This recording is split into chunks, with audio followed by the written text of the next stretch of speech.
경제 뉴스가 연예 뉴스처럼 들리는 그날까지 경제 브리핑 불편한 진실.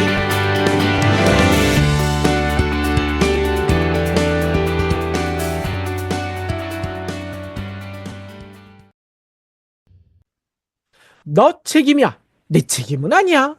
국내 음식 배달앱 1위 배달의 민족과 2위 쿠팡이츠가 최근 배달용 메뉴 가격이 매장용보다 비싼 이중가격제, 이거 경불진에서도 얼마 전에 얘기 드렸지만 이 이중가격제가 확산되는 책임을 놓고 맞붙고 있습니다.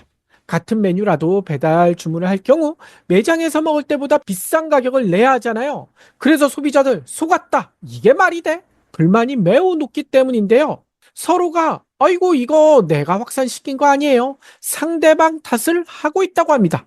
특히 이 다툼이 법정 다툼으로까지 이어질 전망이어서 눈살까지 찌푸리게 하고 있다는데요.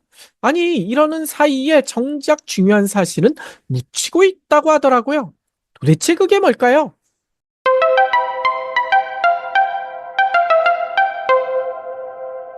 일단 이번 싸움의 발단부터 살펴봐야 될 것 같아요. 선공은 역시 어깨 1위가 나설 리가 없겠죠? 어깨 2위인 쿠팡이츠입니다.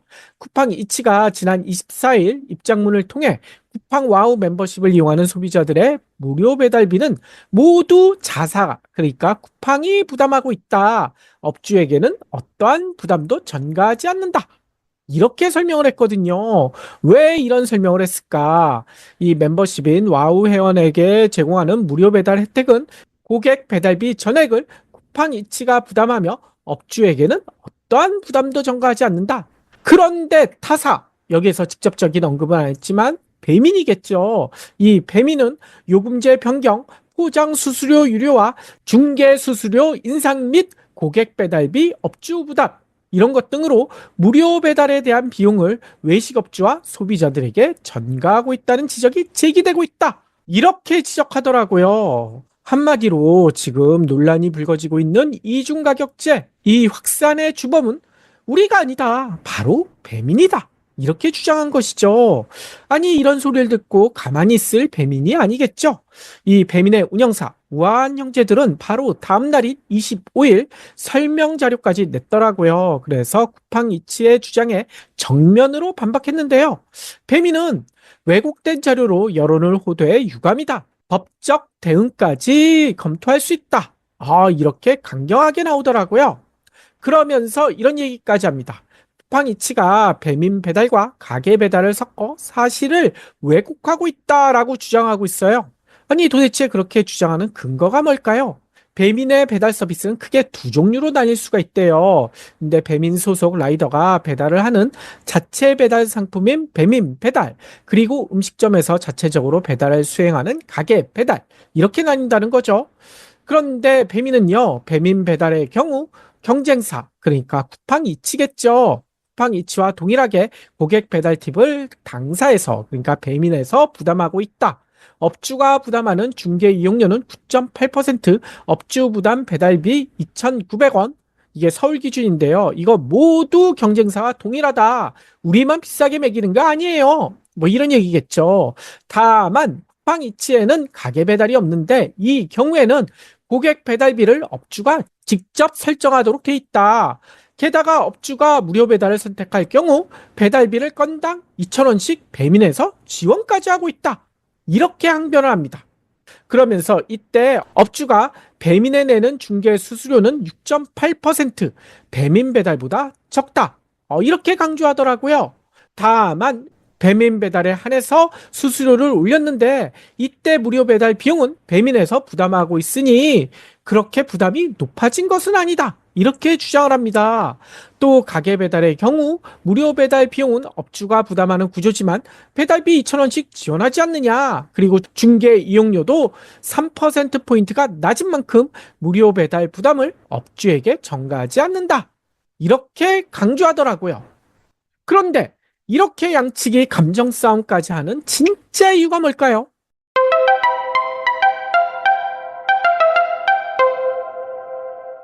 표면적으로는요, 이중가격제 확산 책임 공방이지만요, 뒷면에는 다른 이유가 있는 것 같아요.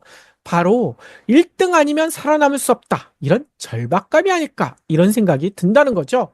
이 배달업계 1, 2인 배달의 민족과 쿠팡 이츠. 근데 이 얘기를 들으시면서 좀 의아하신 분들도 계실 거예요. 왜냐면요.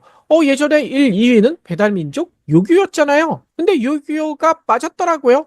그 내용을 지금부터 설명드릴까 하는데요. 그동안 배달 시장 여러 가지 경쟁이 치열하게 출혈 경쟁까지 이어졌거든요. 그런데 시장 업체 YG앱 리테일 굿즈 여기에 따르면요. 올해 6월 기준 배달앱 앱 시장 점유율은 배달의 민족이 높긴 높네요. 63%. 그리고 앞서 2위라고 얘기했던 쿠팡이츠가 20%입니다. 차이가 꽤 크네. 이렇게 생각하실 수 있어요. 하지만 그게 다가 아니거든요. 왜냐? 쿠팡이츠가 치고 올라오는 기세가 심상치가 않다는 거예요. 쿠팡이츠의 점유율은 지난해 5월만 해도요, 10%에 불과했습니다. 그래서 3위밖에 안 됐었거든요. 요기요가 2위였고요. 근데 점점 점유율을 늘리더니 올해 3월에는 19%를 기록해서요. 요기요가 이때 17%였거든요. 요때 어깨 2위짜리를 꿰찼고 계속 2위를 유지하고 있다는 거죠. 반면에 배미는요, 지난해 6월 59.2%를 기록하면서 2년 만에, 이 배민이 2년 만에 점유율 60% 아래로 떨어졌었습니다. 그러다가 7월 들어서 59.4%로 소폭 반등했지만 지난달에는 다시 58.7%로 하락했다는 거예요. 이런 와중에 이중가격제 확산 논란까지 불거지면서 책임 공방까지 벌어지고 있잖아요. 배달 플랫폼에 대한 여론이 나빠지자 두 회사 제 책임이 아니에요. 쟤네가 문제예요. 책임 공방을 벌이고 있다는 거죠. 이 점유율 싸움이 지금 책임 공방으로 확산되고 있다는 겁니다. 그러면 앞으로의 전망은 어떨까요?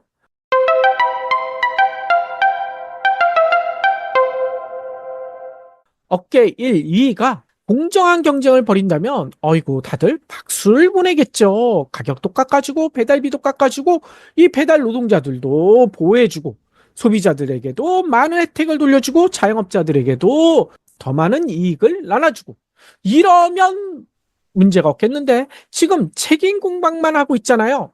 결코 모습이 보기 좋지가 않다는 거죠. 특히 배민 측은 이렇게 얘기하고 있어요.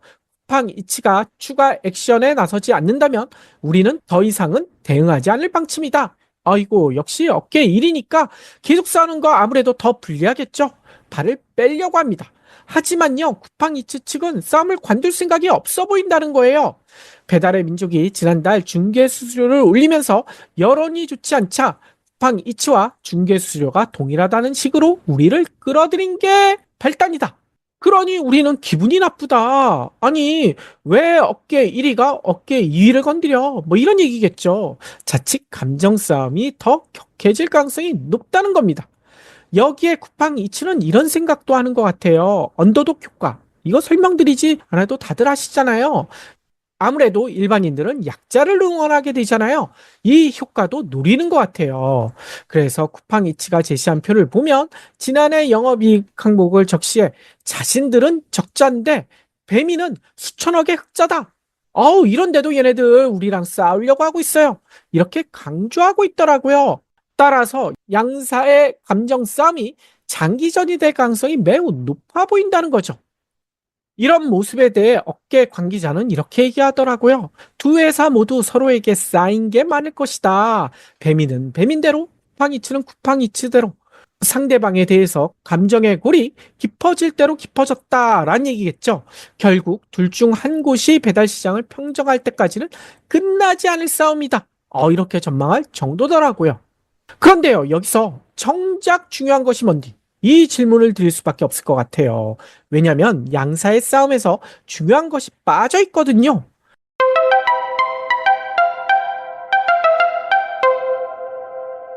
아니, 지금 국민들은 고물가에 신음하고 있죠. 자영업자들도 장사가 안 돼서 폐업할 정도인데 이 소비자와 자영업자들의 목소리가 빠져 있다는 거예요. 가뜩이나 비싼 물가로 고통을 받고 있는데 내탁 공방만 하는 배달업에 배신감을 토로할 정도라는 겁니다. 특히나 이번 이중가격제 논란은 프랜차이즈 업체와의 갈등이었잖아요. 이 프랜차이즈 업체들은 배달앱의 행포에 대응하고 앞으로는 배달앱 안 쓰겠어. 이렇게 나설 수 있지만 브랜드 인지도에 기댈 수 없는 일반적인 영세 상인들 아무 소리도 못하고 있어요. 울분만 쏟아내고 있다는 겁니다. 왜냐? 배달앱을 통하지 않으면 식당 노출이 되지 않아 주문 배달조차 받기 힘들기 때문이죠. 배달앱 이거 보이콧하기도 쉽지 않다는 거예요. 아니 다른 배달앱, 공공 배달앱 이런 것들은 너무 사용자가 적잖아요. 어쩔 수 없이 배민 아니면 쿠팡이츠를 써야 되는데 여기와 대놓고 싸울 수 있는 자영업자들이 얼마나 될까요? 이 때문에 함께 힘을 모으자, 못 살겠다, 갈아타자. 배달앱 탈퇴 운동도 벌어지고 있긴 해요. 일부에서는요, 이런 얘기를 합니다.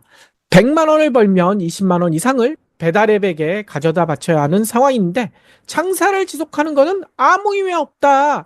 이참에 힘들더라도 배달앱에서 탈퇴하겠다. 뭐 이런 운동까지 벌어지고 있다는 거죠. 그런데요, 이런 모습, 이런 불만이 계속 높아지게 된다면 어떤 일이 벌어질까요? 자칫 양사가 지금은 시장 점유율이 60%, 20% 이런 점유율을 자랑하고 있지만 어느 순간 무너질지 모른다는 거예요. 한순간에 소비자와 자영업자들의 외면을 받을지도 모른다는 겁니다. 이미 한번 경험했었죠. 코로나 때 배달앱이 엄청나게 성장했는데 코로나 엔데믹이 시작되자마자 배달 주문이 줄어들면서 배달앱들이 출혈 경쟁까지 했었잖아요. 이런 모습이 다시 재현될 수도 있다는 겁니다. 게다가 영원한 승자 있을 수가 없죠. 경구진에서도 여러 차례 얘기 드렸지만 한때 반도체의 황제로 불리던 인텔. 인텔마저도 지금 무너지고 있지 않습니까? 그런데 배민과 쿠팡이츠가 영원할 수 있을까요? 특히 자영업자들의 폐업이 속출하고 있는데도 지난해 배민은 영업이익 6,998억 원, 역대급 실적을 올렸다고 합니다.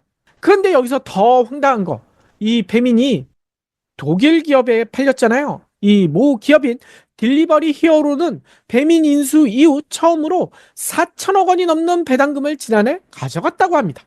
아니 그러면 쿠팡이츠는 어떨까요? 쿠팡이츠 자체는 적자라고 하는데요.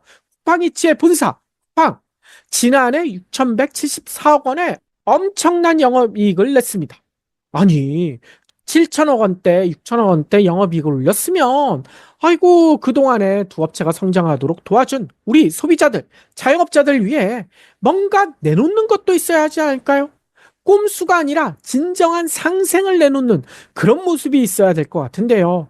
빠른 시간 내에 이런 진정한 상생의 모습을 내놓는 업체가 배달 시장을 결국 평정할 수 있지 않을까요? 지금처럼 싸움박지만 했다가는 두 기업 모두 어느 순간 망할 수도 있습니다.